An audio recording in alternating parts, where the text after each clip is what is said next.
In the epistle to the Hebrews, the epistle from which we have just read, we are exhorted in this chapter, in the verse number 3, to consider Him.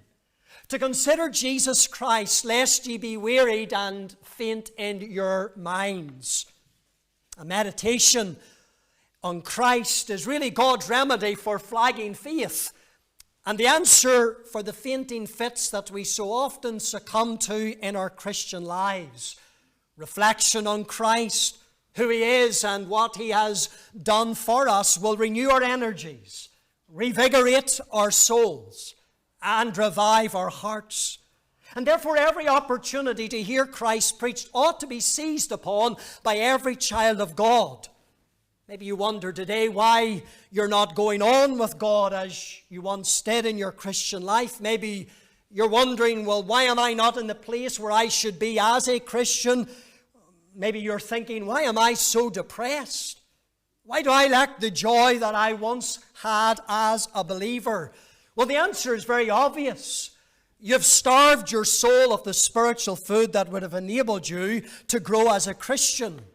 If it doesn't thrill your heart to hear Christ preached, I question whether or not you truly know Him. Now, that might offend you and that might anger you, that might even infuriate some in this meeting, but I fear that there are those who simply profess to know God, but they lack the reality of the new birth.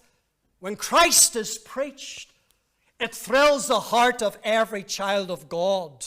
As John Flavel said, as Christ's mediation by suffering has fully reconciled, so His mediation by intercession will maintain the state of peace between God and us. Child of God, is that not comforting? Is that not comforting to know that the state of peace between you and God is one that is maintained not by your prayers, not by your religious efforts, not by you coming to church, not by you living a moral life, but by the mediator's intercession on your behalf? What a blessing it is to live under Christ's mediation, that He is praying for me as my mediator. He is the one. He is the one that reconciles God and man in His person.